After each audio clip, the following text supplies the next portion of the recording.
نہیں وہ انتظار کر رہے الا ان تأتیہم الملائکہ، تو کیا ان کو بس یہی انتظار ہے کہ اب فرشتے ہی اتر آئیں تبھی یہ سمجھیں گے بات، تبھی یہ مانیں گے، تبھی یہ جھٹلانا بند کریں گے اور ایمان لائیں گے؟ یہ جو انہوں نے منہ موڑا ہوا ہے تو یہ سیدھے تبھی ہوں گے جب ان کے پر فرشتے اتر آئیں گے۔ اور فرشتے کب اترتے ہیں؟ جب عذاب لے کر آتے ہیں یا جب موت کا پیغام لے کر آتے ہیں۔ جیسے آپ کہتے ہیں نا کہ کسی ڈھیٹ ہر دھرم بچے کو آپ کہتے ہیں نا کہ تم تبھی مانو گے جب میں ڈنڈا لے کر آؤں گا، کہ کیا یہ تبھی مانیں گے جب فرشتے ہی آ جائیں گے تب ان کو ہوش آئے گا؟ یا آ جائے تیرا رب، اور رب کب آئے گا؟ وہ تو قیامت کے دن ہی آئے گا جب اس کا عرش اترے گا حشر کے میدان میں۔ کیا یہ اسی دن کا انتظار کر رہے ہیں؟ یعنی اتنے ڈھیٹ ہیں، مان کے ہی نہیں دیتے۔ اب کیا تمہیں وہی دن آنے کا انتظار ہے کہ جب وہ دن آئے گا ہی تو تبھی میں مانوں گی؟ بھئی کیا تیرے رب کی بعض نشانیاں اتر آئیں، قیامت کی نشانیاں آ جائیں تب تم مانو گے؟ یوم یاتی بعض آیات ربک لا ینفع نفسا ایمانها، اور اگر یہ نشانیاں اتر آئیں، سامنے آ گئی، پھر تو ایمان لانا کوئی فائدہ ہی نہیں دے گا، پھر کوئی فائدہ نہیں ہوگا، پھر تمہارے ماننے کی ضرورت نہیں ہے۔ یہ تب تک ماننا فائدہ مند ہے جب تک غیب کا پردہ پڑا ہوا ہے۔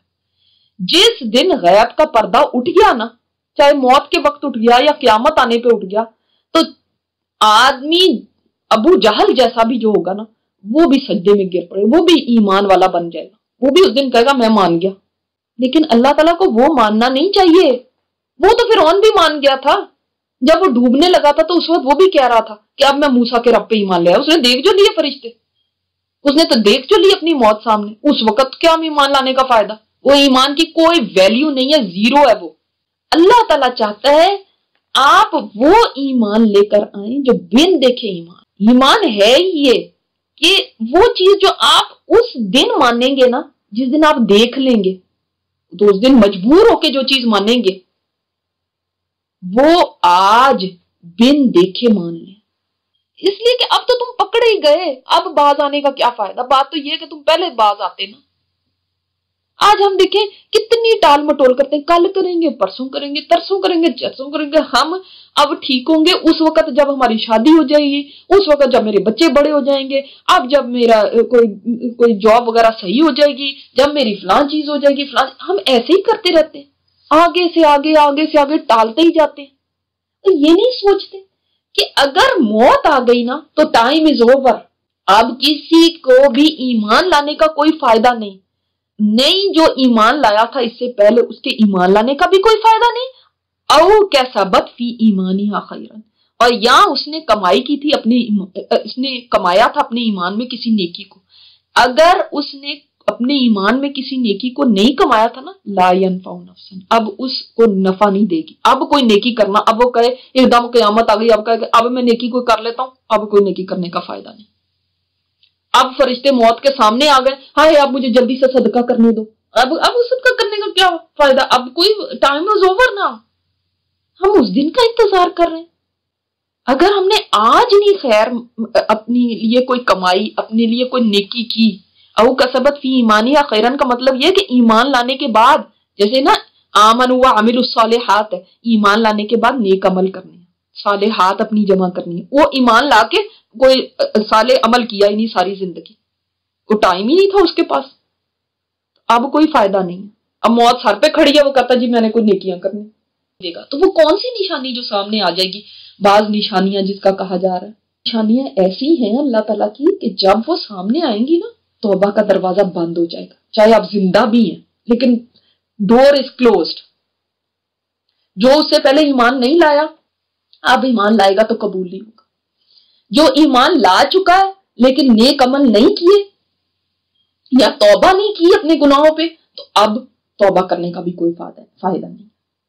جو جس چیز پہ ہے، اسٹیٹ پہ ہے نا، وہ اسی اسٹیٹ پہ اب ہوگا، اب چینج نہیں ہو سکتی اس وقت اس کی کوئی اسٹیٹ۔ جیسے ابھی ہم توبہ کریں تو توبہ قبول ہونے کا چانس ہے، اللہ تعالیٰ نے توبہ کا دروازہ کھلا رکھا، لیکن وہ نشانیاں جب آ جائیں گی تو بند ہے کہ آپ صلی اللہ علیہ وسلم تشریف لے آئے۔ اس وقت آپ صلی اللہ علیہ وسلم نے فرمایا قیامت اس وقت تک قائم نہیں ہوگی جب تک تم 10 نشانیاں نہ دیکھ لو: سورج کا مغرب سے نکلنا، ایک خاص قسم کا دھواں، دابت الارض، یاجوج ماجوج کا نکلنا، عیسیٰ علیہ السلام کا نازل ہونا، دجال کا نکلنا، 3 جگہوں پہ زمین کا دھس جانا، مشرق میں، مغرب میں اور جزیرۃ العرب میں، اور ایک آگ ہے جو عدن سے نکلے گی اور لوگوں کو آگے آگے ہانک کے لے چل کے جائے گی، جب تک یہ نہیں نا مطلب ہو جاتی، یہ قیامت کی نشانیاں۔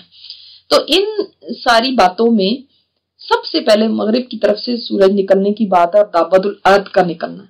لیکن جو ہمیں اور شرح سے پتہ چلتا ہے کہ پہلے عیسیٰ علیہ السلام آئیں گے، اس کے بعد بھی وہ لوگوں کو ایمان کی دعوت دیں گے، لوگ ایمان قبول کریں گے۔ تو اس کا مطلب ہے کہ اس کے بعد ابھی وہ وقت نہیں آیا کہ جس وقت کے ایمان قبول نہیں ہوگا، پوری دنیا میں پھر اسلام ہوگا، یہ ہوگا، یعنی اس وقت تک کا ایمان قبول ہے۔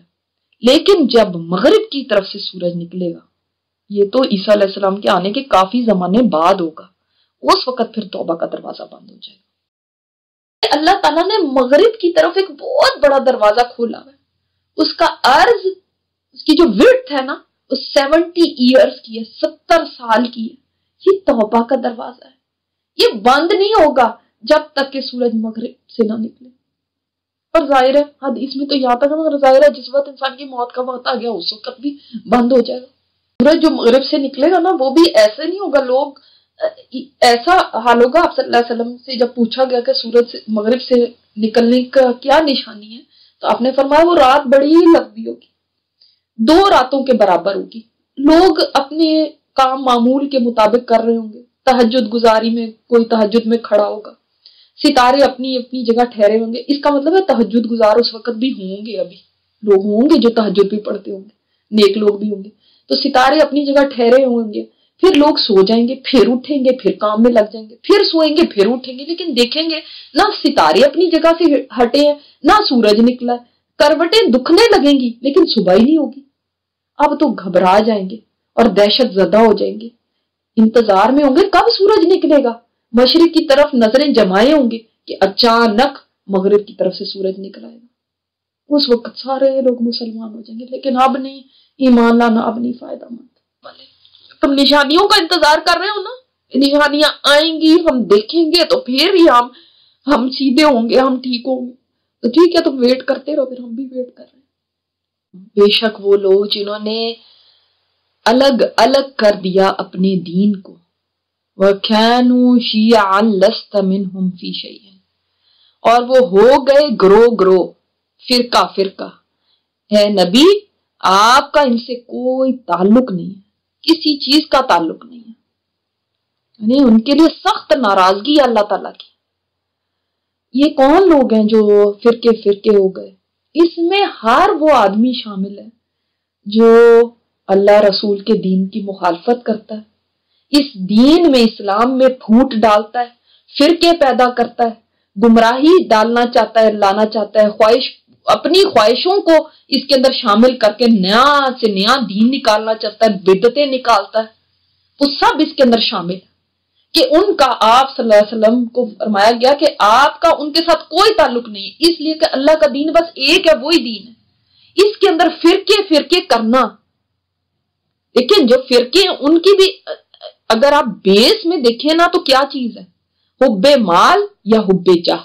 حب جاہ کیا ہوتی ہے؟ پوزیشن کی حب، چاہت، کہ مجھے کوئی پوزیشن مل جائے، کوئی مرتبہ مل جائے۔ آپ صلی اللہ علیہ وسلم نے فرمایا کہ 2 بھوکے بھیڑیے جو ہیں وہ کسی ریوڑ میں اتنی تباہی نہیں مچاتے جتنا حب مال اور حب جاہ انسان کے دین کو پہنچاتا ہے، یعنی اس سے دین تباہ ہو جاتا ہے۔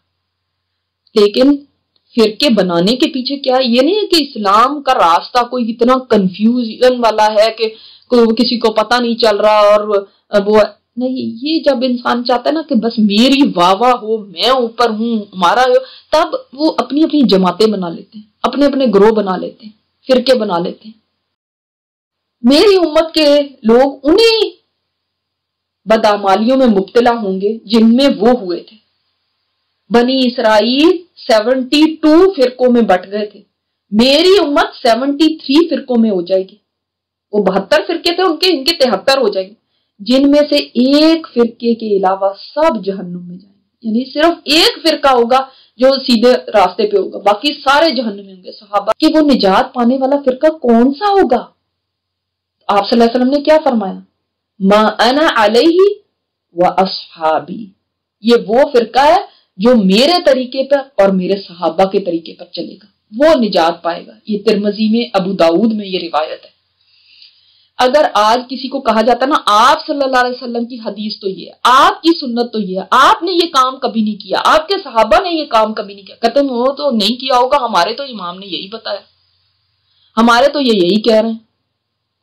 بعض لوگ اپنی پوری زندگی صرف اپنے فرقے کو پروموٹ کرنے میں، فرقے کی خدمت میں لگے رہتے ہیں کہ بس لوگ ہمارے فرقے میں داخل ہو جائیں۔ ان کو اسلام سے نہیں کوئی مطلب، ان کو بس فرقے میں سے مطلب ہے۔ فرقہ وارانہ بحثیں،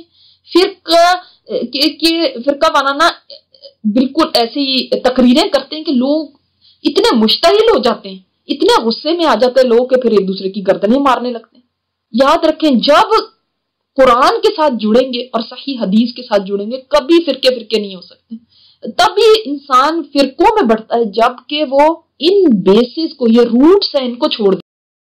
لیکن اس کے علاوہ ایسے کوئی مسئلے ہیں، چھوٹے چھوٹے مسئلے، مثلا آمین کہنا، رفع یدین کرنا، یا انگلی کیسے تشہد کے اندر کھڑی کرنی ہے، ہلانی ہے کہ نہیں ہلانی، اب اس کے اوپر جی نہیں جی ہم تو اپنی الگ مسجد بنا رہے ہیں، وہ یہ رفع یدین کرتے ہیں ہم نے نہیں کرنا، وہ یہ کرتے ہیں وہ ہم نے۔ بھئی آپ یہ کیوں نہیں دیکھتے کہ کوئی نماز پڑھ رہا ہے کہ نہیں؟ اس کی تو آپ کو فکر ہے نہیں، بس آپ کو یہ ہے کہ جو رفع یدین کرے گا بس وہ ہمارے جیسا ہے، اور جو دوسرے نہیں کرے گا وہ تو ہمارے سے نکلا، جو انگلی کو ایسے کھڑا کرے گا وہ ہمارا ہے، اور جو ہلائے گا وہ ہمارے جیسا نہیں۔ بھئی یہ کیوں امت کو بانٹتے ہو فرقوں کے اندر؟ کیوں امت کو ٹکڑے ٹکڑے کرتے ہو؟